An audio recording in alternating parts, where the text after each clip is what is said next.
International agencies के जरिए G20 जैसे मोर्चों को क्रेडिबिलिटी मिलती है, क्योंकि अगर आप G7 से केवल तुलना करें तो हालांकि अनौपचारिक तौर पर आप देखें तो G20 का कोई सेक्रेटेरिएट नहीं है।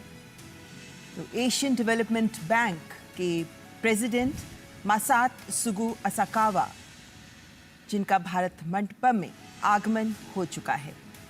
पहले मेहमान आज के G20 शिखर सम्मेलन 2023 में भारत की अध्यक्षता में भारत मंडपम में प्रवेश करते हुए एशियन डेवलपमेंट बैंक के अध्यक्ष। एशियन डेवलपमेंट बैंक जो एशिया और प्रशांत क्षेत्र में समावेशी विकास की सोच को आगे बढ़ाता है, बहुत ही आवश्यक। इसी सोच के तहत ये बैंक विभिन्न देशों को वित्त भी उपलब्ध कराता है और ये विकास को भी गति देता है।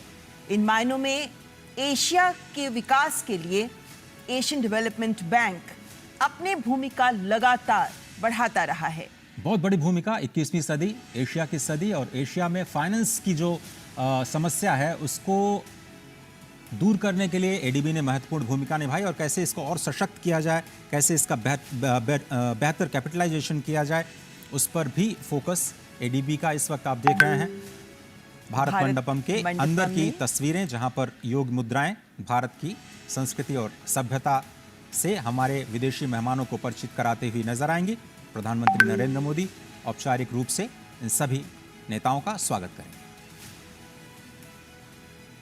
एशियन डेवलपमेंट बैंक के प्रेसिडेंट मासात्सुगु असाकावा जो भारत मंडपम में प्रवेश कर चुके हैं, और अब कुछ ही पलों में प्रधानमंत्री उनका औपचारिक स्वागत करेंगे। भारत मंडपम में जिस स्थान से हमारे राष्ट्राध्यक्ष विभिन्न मेहमान गुजरेंगे, उन्हें फ्लैग्स के द्वारा झंडे लगाकर उनका स्वागत किया जा रहा है, और भारत मंडपम की खूबसूरती से दो चार होते हुए ये सभी हमारे मेहमान मुख्य स्थल तक पहुंचेंगे। तो एशियाई क्षेत्र में इंफ्रास्ट्रक्चर डेवलपमेंट को बढ़ावा देने के लिए एडीबी की बहुत ही महत्वपूर्ण भूमिका है, और भारत एक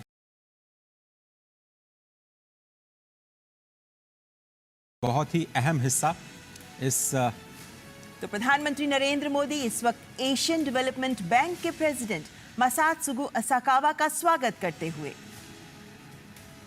और यहां से जो सिलसिला शुरू हुआ है ये लगातार आगे बढ़ेगा। फाइनेंशियल स्टेबिलिटी बोर्ड, वित्तीय स्थिरता बोर्ड के अध्यक्ष क्लास नॉट भारत मंडपम में प्रवेश कर चुके हैं। 2021 से ही वे एफएसबी के अध्यक्ष रहे हैं। उन्हें एक लंबा अनुभव रहा है। वे यूरोपियन सेंट्रल बैंक के गवर्निंग काउंसिल के भी सदस्य हैं, जनरल काउंसिल के भी सदस्य हैं, और वे IMF के बोर्ड ऑफ गवर्नर्स के भी सदस्य हैं। प्रधानमंत्री Narendra Modi financial stability board FSB के अध्यक्ष क्लास नॉट का स्वागत करते हुए। और एफएसबी बहुत इंपॉर्टेंट इसलिए क्योंकि IMF के साथ मिलकर के इन्होंने सिंथेसिस पेपर तैयार किया है। भारत ने जो अपनी प्रेसिडेंसी में क्रिप्टो को रेगुलेशन को लेकर के प्राथमिकता दिखाई, उस पर काफ़ी इंपॉर्टेंट।